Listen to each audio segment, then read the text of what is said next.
Hello, everyone, and welcome to Disney Magic Podcast, a fun new Disney podcast hosted by a British guy. I'm your host, Zach Campbell, and you can join me every other week for magical stories, amazing guests, intriguing history, and overall a trip down Main Street, USA. From Disney parks to a galaxy far, far away, we'll be talking all things Disney and just how magical it is. Get ready for this episode because it's starting in 3, 2, 1. Welcome, everybody, to the Disney Magic Podcast. Welcome to episode 1. Welcome to episode 1. Last time we had the inaugural trailer, the pilot episode of what this podcast encompasses, what you will find. Today's episode, we're diving into it. We're diving into the first episode. I thought, what better way to start this off and why it is important to me, why I follow Disney, why I class myself as a Disney adult. And we're going to be talking some Disney memories from myself. The first movie I ever watched that was Disneyland Paris memories, Disney World memories, favourite Disney movies and favourite Disney quotes as well. And I feel like that would really bring this episode to a whole reason why this is existing here today. And my beard looks a bit, no, it looks okay, it looks alright, I think. Yeah, that's good. Alright, so this is what we're on about. This is what we're talking about. We're talking about why is it important to me, and I feel like this is a good starting point for the podcast. Like, this is going to be the foundation of it, and then we're gonna build on that with guests and things like that as time goes on. Yeah, I'm super excited to get this underway. So let's get talking. I mean, why is it important to me? Why is Disney a big thing? And it really stems back from childhood and things like that. Like, it's always been a big part of my childhood from my mum and things like that. And yeah, it's always been a safe haven. It always feels like there's something to always go back on. Like, with Disney, I feel safe. I feel like it's a safe option. It's a safe thing for me to talk about, to have like a good hobby about. Collect things from. As you can see in the frame, I've got a Goofy hat here. I've got posters. I've got merch, personalized merch that I've made from people from like Etsy stores and things like that. And off screen as well, all above here, there is pops and pops for days and more stuff that you can't see. And obviously with that, it's just so important to me because it is such a big part of my life that, like, I don't know what I'd do without it. Like, I don't know what I'd do without the Disney in my life. The thing that kind of molds me to who I am in a sense of a hobby. And yeah, that's why it's so important to me, because I feel like it makes me who I am, and it's always important to be who you are. And it took me a long time to learn that. Now, I don't want to get like soppy. I don't want to get like everything here, but I've never, for a long time, apart from like the last couple of years, I've never been happy with who I am. I've always tried to hide it. I've always tried to be somebody else, to fit in to something. And I don't know if you guys have ever done the same, where you've tried to fit in with people that you probably know that are not your area of people, like they're not your group of people. Now, I'm by far to me personally, a very diverse person. I can get on with anyone if given the opportunity. But I also like my own space. I'm very much there's a word for it. Where I'm an introvert and an extrovert at the same time. I can't think of the word, but I am that. I know the word, I just can't think of it. and I'll find the definition. I'll put it on the screen, whatever, or I'll insert it in like a Google thing. But yeah, it's just one of them. I feel like I have always been like that for the longest time. Always trying to fit in with people that I know that are not going to be in my life for long. Like, what's the point in that? But with that, I've learned over the past couple of years that to be who I am and to find those people and people to accept me for who I am, they need to understand me. Like they can't not know me as a person. They have to know me. Yeah. So I have finally come to terms with, yes, I am proud to be a Disney fan. I am proud to be the person that I am. I'm proud of the music that I listen to. I'm proud of everything that is me.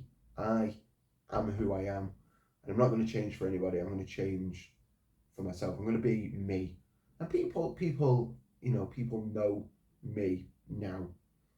Like friends, family, work colleagues, and things like that know me for me, and I ain't going to change that. People don't like me. Tough. You know what I mean? I'm not that type of person anymore. I have learned to love myself for probably the past 4 or 5 years now.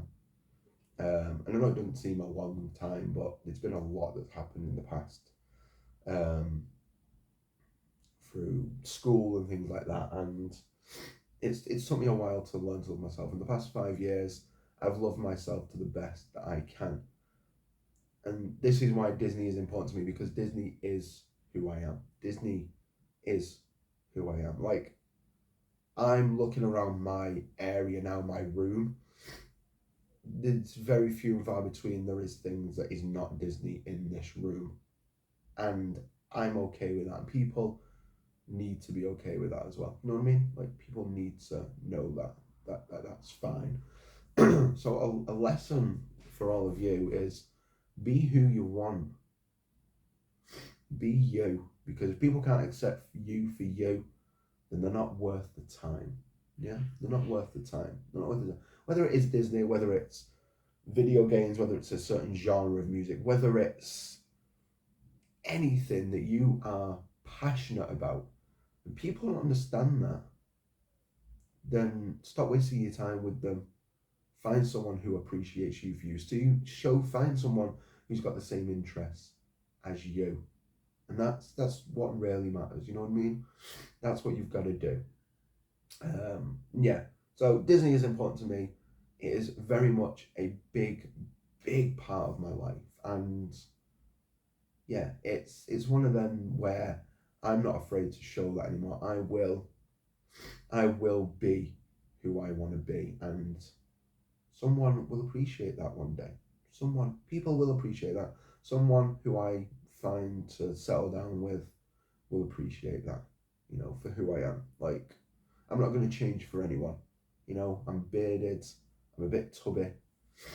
I love Disney. I'm a huggable, lovable kind of guy.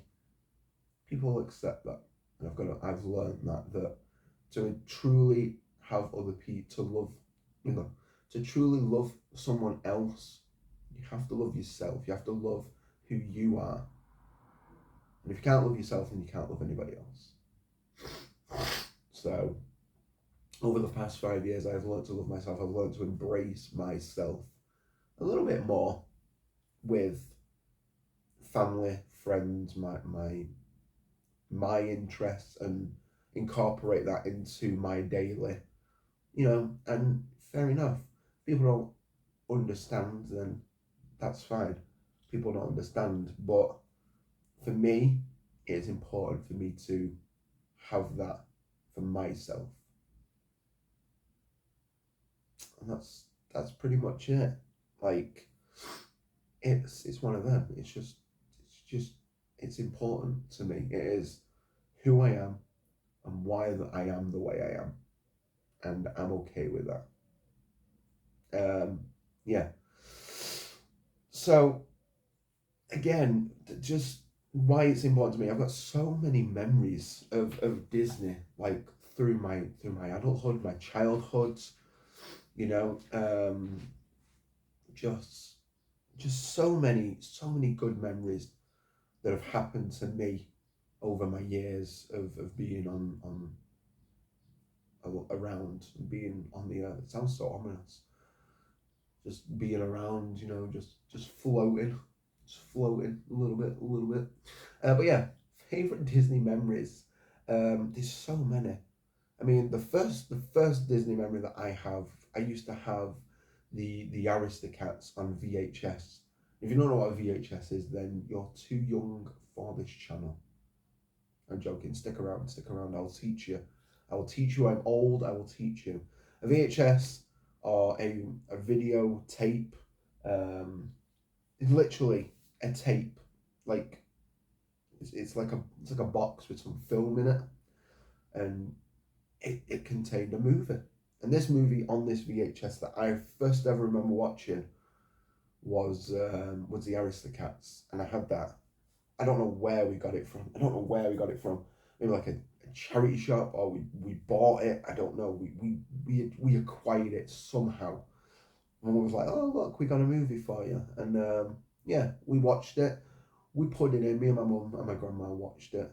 I'm pretty sure grandma was there at the time. Feels like she was.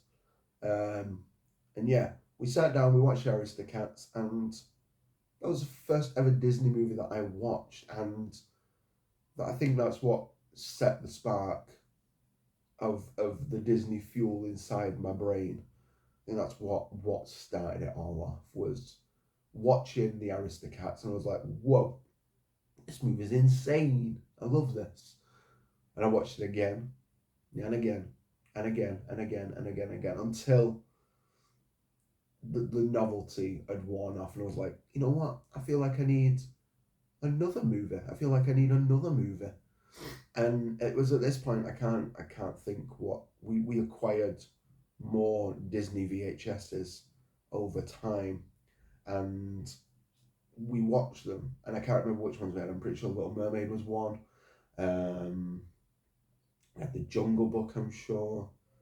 There's just so many of them that we had over a collection, and we watched them, and it was just magical. It was just magical. And at this point, I was just an innocent child. I did not know what was to come. I was like, yeah, you know what? Disney, Disney's great. Like, Disney's for kids. This is what I thought. I was like, yeah, my mum's just sitting there because she needs to watch this with me. Like, she needs to keep an eye on me to watch it. You know what I mean? Like, she's not watching it because she wants to watch it. And then, I mean, I collected, you know, stuff like VHS tapes, like I said. And it was just one of them. And then it kind of veered off a little bit. Kind of veered off a little bit for a couple of years. And then I got to experience my first ever Disney park. And I got to go to Disneyland Paris. Now that I was 6. It was for my 7th birthday. So as I came back, I turned 7 in Disneyland Paris, I'm pretty sure. And it was the back end of August. We was there for like 4 or 5 days. The back end of August, like the beginning of September. And I turned 7 over there at Disneyland Paris. I got to spend my birthday with Mickey Mouse and Minnie and Goofy and Donald and all of those characters. It was magic. It was so magical. It really, really was. And Disneyland Paris, was such a beautiful park. I mean, my favourite part of the park, hands down, is the giant Maleficent dragon in the castle at Disneyland. That is just spectacular to go and see. And oh my gosh, if you didn't get to see it, please try and make a trip to Disneyland Paris, because wow, it is beautiful, beautiful. And here's the thing though. So, like, I have not been to Paris since then, and it's been what, a good 19 years. No. How old am I? I'm 28 now, I think. Yeah, 28. So, when did I go? I went when I was 6. It's been about 13 years. It's been about 13 years, 14 years. I've not been to Disneyland Paris, and I'm sad about that.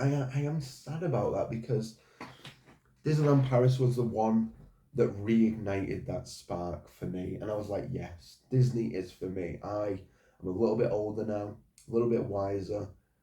Disney is awesome. I need to be a Disney nerd. I need to be a Disney nerd.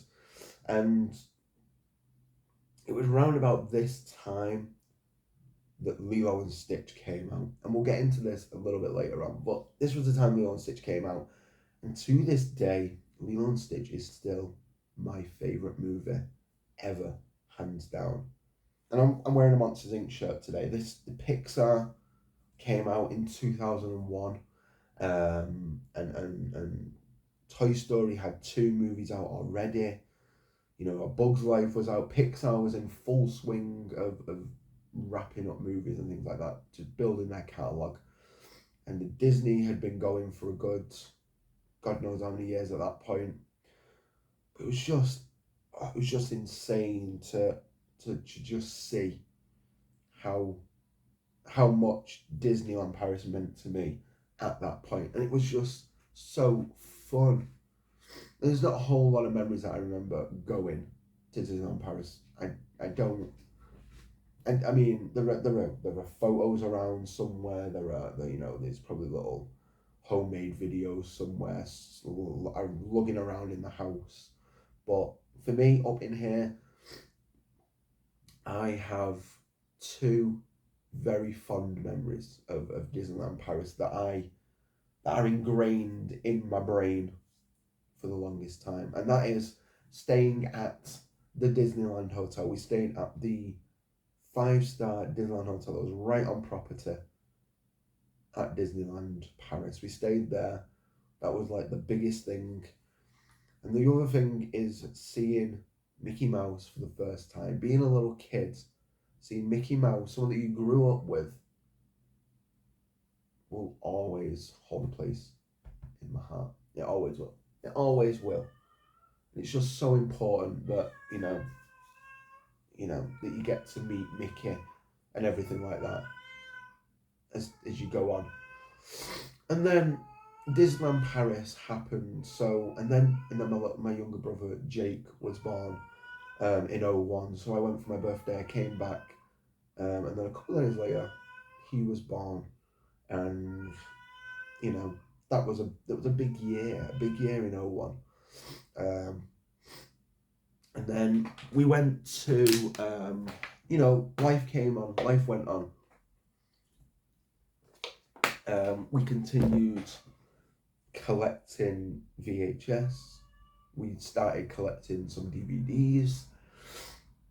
Started collecting a little bit of like plushies and merch and things like that, like for birthdays and Christmas and stuff like that. Your mum buys you it. Your mum buys you it. You know what I mean? Like, good times. And then we went on. We carried on. And then 2011, sorry, was the next big year for Disney in my history.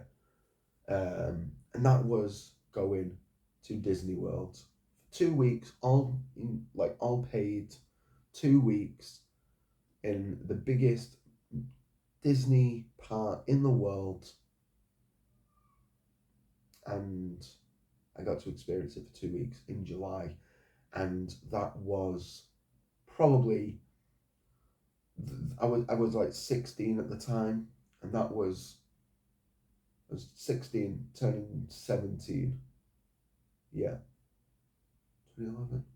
Yeah, so 10 years after, 16 turning 17, and that is what fueled that passion for Disney. forever, forever. Honestly, it was. I was older. I was wiser. I appreciated it more. I appreciated what everyone was doing. The cast members, the mascots, the characters, the people, the weather, the just everything about Disney World. I appreciated. I loved. I adore. And this is why it is my favorite park, because I have so many good memories there from being there for that 2 weeks that nothing, nobody can take that away from me. I have those memories up here forever, and there's so many good memories that I have that I just need to share and need to bring out. And this is what makes me me. This is what started all of this, around me. You know, this trip to Disney World really fueled my passion for Disney history, the life of Walt, the history of Mickey, everything that encompasses Disney in a company, in a sense, in a euphoria of magic. This is what started it all. This is what reignited that fuel again and really took it to where I wanted it to be right now. And yeah, there's so many good memories, of Disney World and things like that. From my own point of view, that I mean, it's just meeting the characters. I got to meet Stitch and Lilo, my absolute favorite movie. I got to meet my favorite character from my favorite movie. I got to meet Donald Duck, Daisy Duck, Mickey, Goofy, Pluto, Geppetto, Pinocchio, Winnie the Pooh, Eeyore, Tigger. Oh God, who else did I meet? Just encompassing of all these characters just around everywhere in these 4 parks. And then we talk about the water parks. The water parks are insane. Like, I went to Blizzard Beach. That was, like, hands down probably one of my favorite days at Disney World ever, because I love water parks. I love water parks. I love water rides. That is my favorite ride, hands down. Going down those giant ass tubes or giant fucking slides, insane. I absolutely love that. I absolutely love that. It is so fun. It's so much fun, and I love rides, and it brought me my favorite rides as well at Disney. Like, my favorite ride is Big Thunder Mountain. If you've never been to a Disney park and you've never ridden that, I'm sorry, but you've never lived. Like, that ride is so wickedly cool and fast and just it's just so good. It's so good. So good. But all of this boils down to why this is important to me. Disney World really fueled my passion for the love of the company, for the love of the company, for the love of Mickey, for the love of Disney.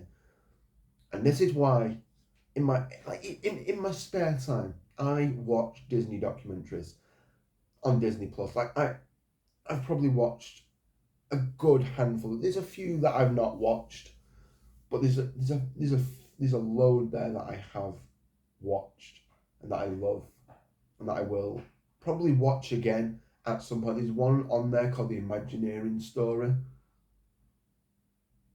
If you have Disney Plus, watch that. It is a docu-series. It has 6 episodes, I believe.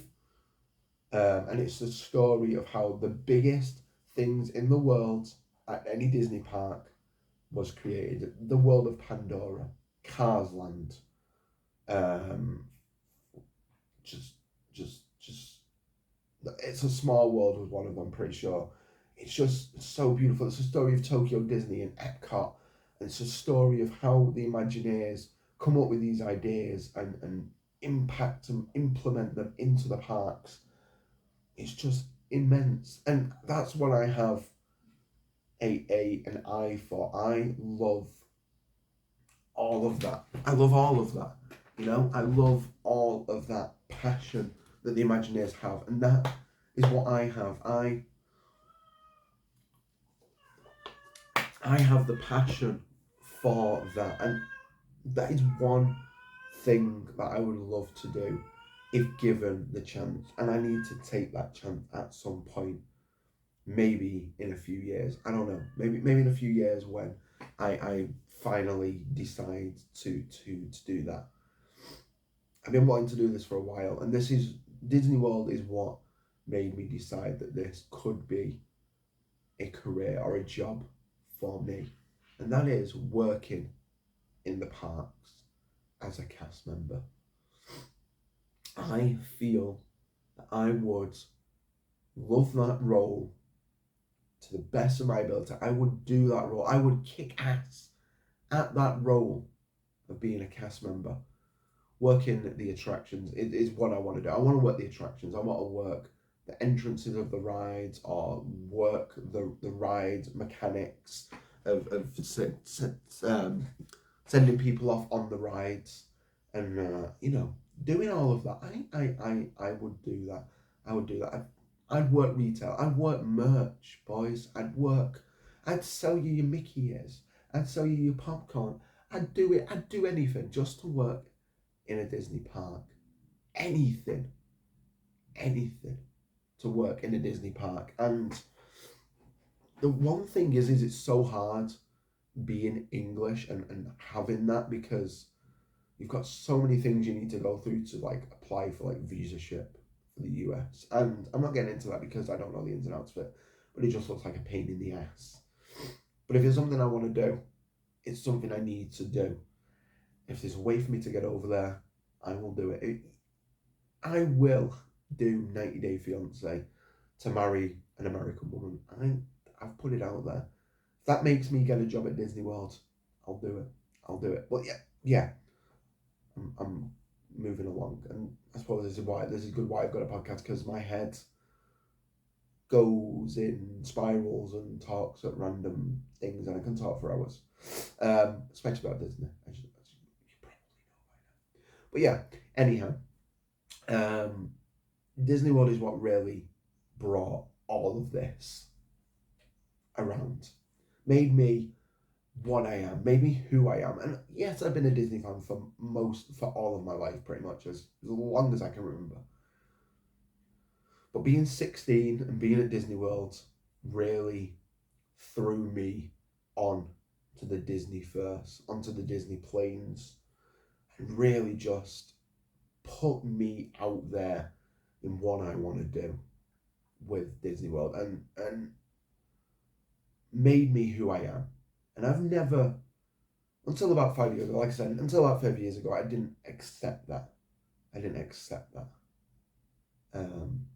And I didn't think people would accept me for who I am. But then I thought, you know what? Fuck it. If people don't accept me for who I am, tough. I am who I am. I am Zach. I am a self-proclaimed Disney nerd, a self-proclaimed Disney adult, and a self-proclaimed Disney fanatic. If you don't like it, that's dumb. I am who I am, and you know what? I accept people for who they are. If we don't see eye to eye with everything, fair enough. But if you don't want to see eye to eye with me, then fair enough. That is A-okay. I'm okay with that. We can try and be friends and move past it, or we can just move past it and move along. But anyway, this is just one of many things, and I'm so glad that within these past few years I've learned to accept myself for who I am. And this is where this podcast comes from. And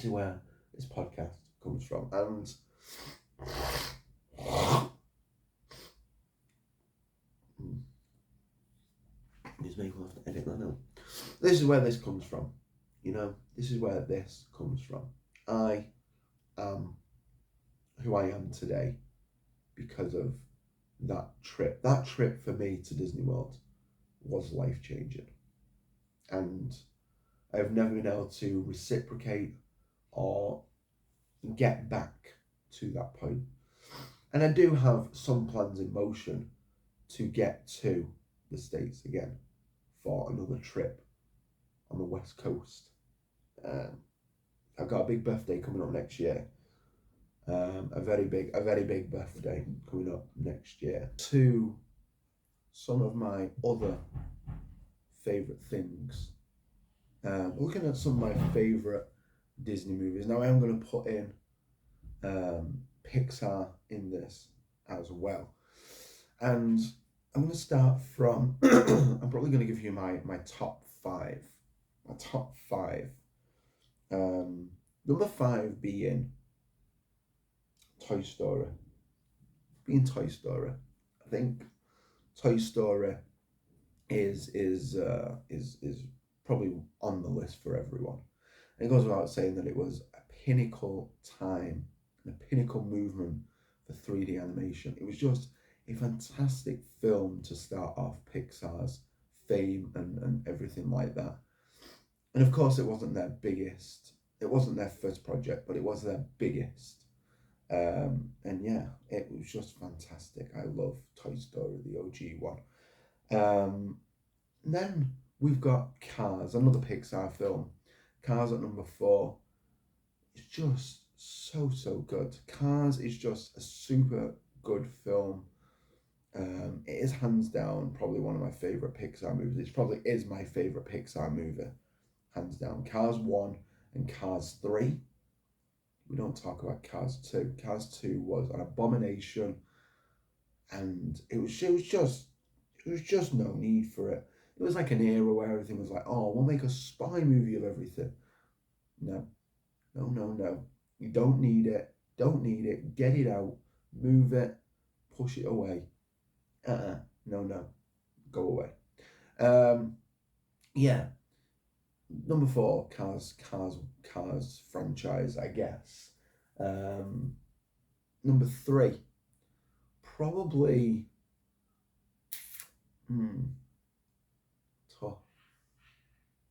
Probably Monsters Inc. I love Monsters Inc. Monsters Inc. is one of my favourites. Probably one of my favourite ones. And this is just animation. I mean, I've got favourite live action films as well that I can probably throw in here as well. You know, Monsters Inc. was one of them that came out in 2001. It was just, you know, they kind of like honed the craft a little bit with Pixar, and it just felt so good. What I do want though is a sequel. We need a sequel, Pixar. If anyone from Pixar is watching this, we need a sequel. Bring it. We need that. We need to see what happens after Sully opens that door. We need to see that. Number 2 on this list is it's probably Toy Story 3. Toy Story 3 is probably my favourite Toy Story film. I feel like because I was older and I could appreciate it more. It came out in 2010. So it came out in 2010, a year before I went to Disney World. And I just appreciated it more. It was a time where Andy was going to college, and it's one of them. I grew up with Andy. Andy was kind of like the age I was as I was growing up. As like it went on. I mean, probably a little bit older at that time. I think he was like 18, 19 as you know, the movies, but it's still growing up with him. So 95, he was probably about 3 or 4, maybe. I don't know. Could have been a bit older. And then the second one, he was probably about 12, 13. And then number 3 was where he went to college. And at that time, I was I was finishing up high school, I was going to college as well. I was starting to go to college, and pave my career, my future for where I was going to go. And he did the same, man. He passed all those toys to Bonnie, and it would have been a nice send off. It would have been nice. He just left it there. I'm not a fan of 4. I'm gonna put it out there. I'm not a fan of 4, and I'm not entirely over impressed that they're doing a 5 as well. I don't think we need it. Leave Toy Story alone. It was fine with 3. It was the story of fucking Andy. We don't need any more. We didn't need Bonnie. If you wanted to do Bonnie, you could have done some, like a series or something. You know what I mean? Could have done a series, but we didn't need it. We didn't need it. And yeah, that's my issue with that. Anyway, number 2, sorry, is Toy Story 3. And number 1, I mentioned this before, Stitch is my favourite. So of course my favourite movie is Lilo and Stitch. And this came out again around like 2001. Same as like, what do you call it? Same as like Monsters Inc. kind of era. And this is when like 2D animation was dwindling out, I feel. Like the last one that I remember of being hand-drawn animation, like fully all the way through, was Princess and the Frog back in 2010, I believe. But yeah, going back to it, Lilo and Stitch, man, was just such a fantastic movie. I hands down love that movie. It's one of my favourites. I can't even put a finger on why. It's just so relatable. I mean, if you don't know, there is a little bit of meaning behind Lilo's name, and I'll share it with you. Lilo in Polynesian Hawaiian means lost. Stitch obviously means to mend, to fix. So Lilo is lost. She's the outcast of everything, you know. Her parents have passed away. Nanny is looking after her. She's going through a lot of heartbreak, a lot of trauma as a child. The other kids don't understand that. So Lilo is the outcast because she doesn't fit in. She does things that are a bit quirky, a bit weird. She likes Elvis Presley. She feeds sandwiches to a fish who she believes controls the weather.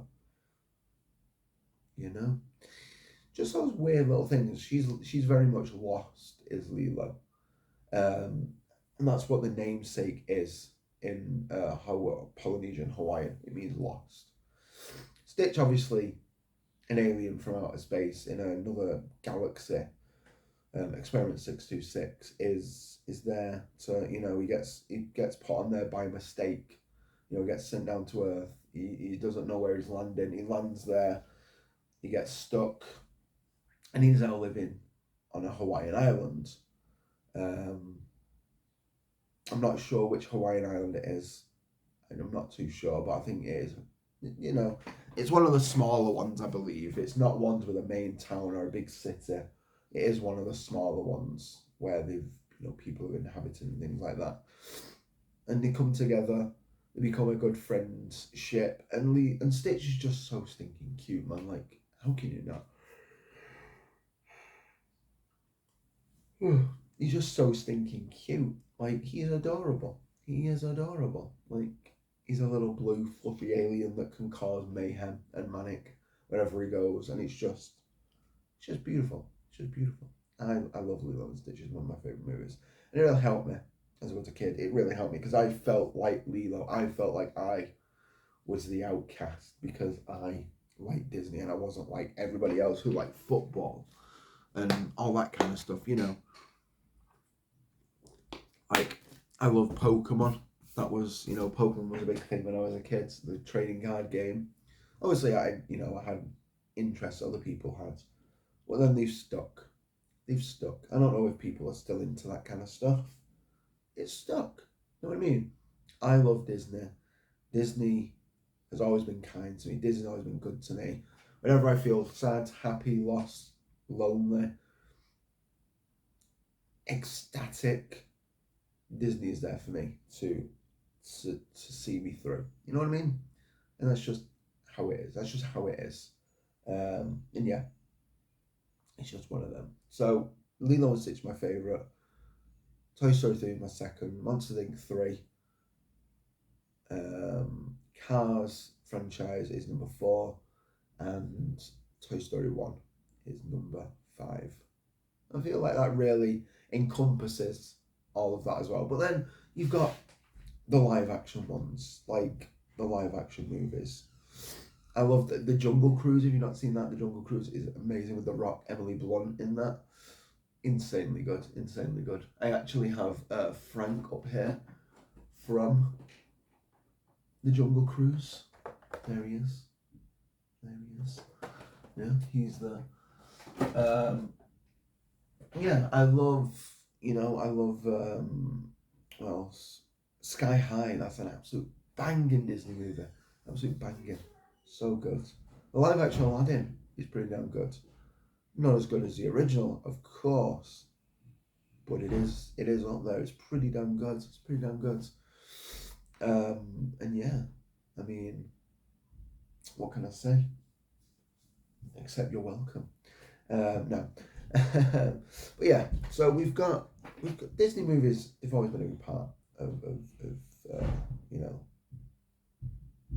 how I encompass it, and I'm slacking a bit with the movies. There's some of them that I haven't watched. There's some of them I haven't seen.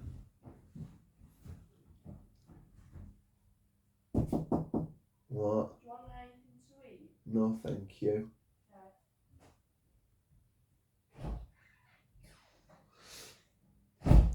So yeah, that's pretty much my favourite Disney movies. But there is one thing I want to touch on before we end this, and Walt was an inspiration to me, to everyone who's a Disney adult. His legacy has lasted 100 years this year, as of 2023.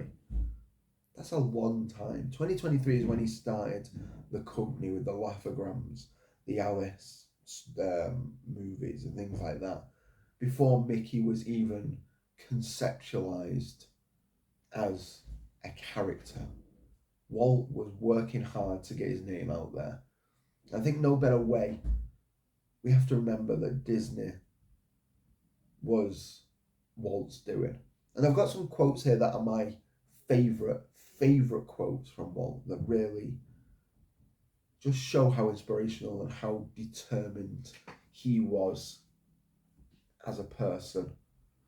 And some of these are my favourite quotes. And I'll go through some of them that are my favourite. I mean, the first one: all of our dreams can come true if we have the courage to pursue them. Walt had the courage to pursue. He wanted to be a storyteller. He wanted to be a movie maker. He made that happen.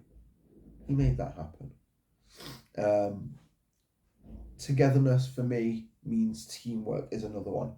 Walt always had a team, always knew that he couldn't do it alone.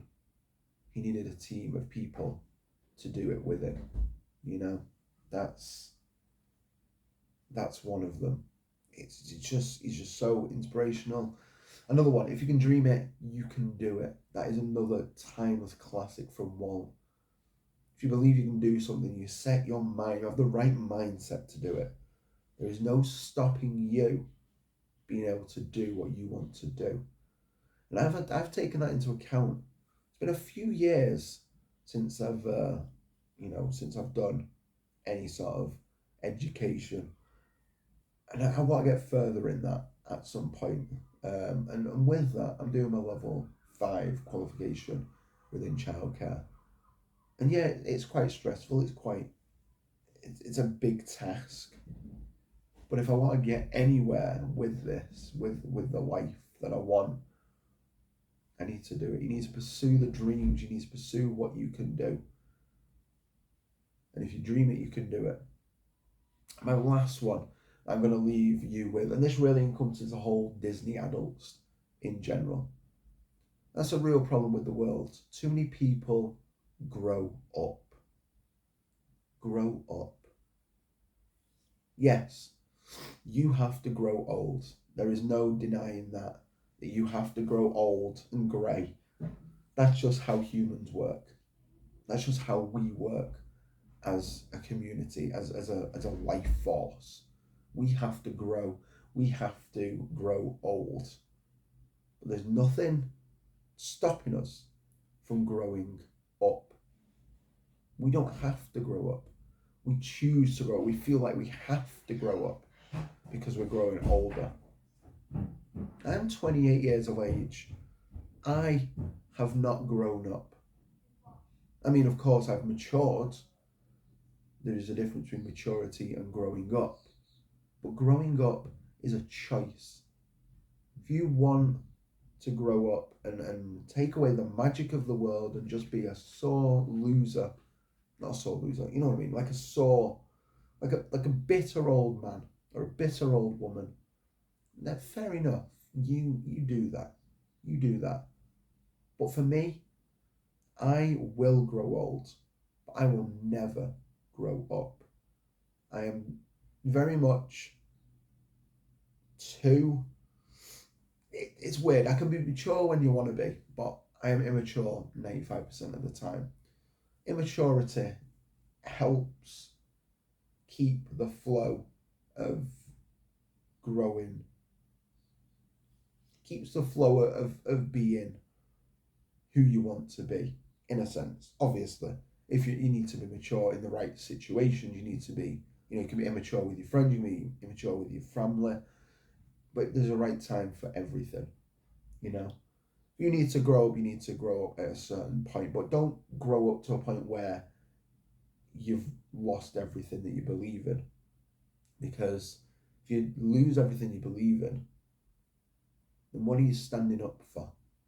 What are your dreams? What are your goals? My dream and my goal is to be the best I can be. And I feel like I'm here. My goal's here. My goal's here. And I'm like here. I'm slowly making my way up.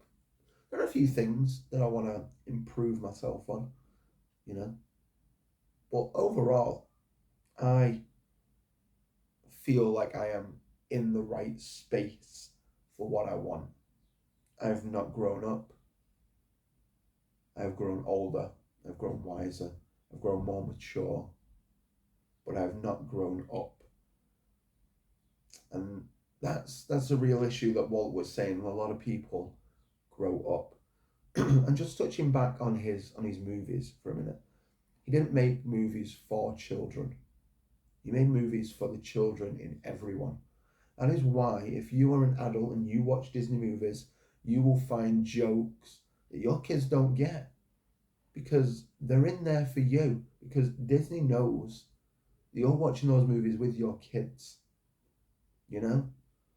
And Walt did the same. There's a whole reason why Disneyland was created.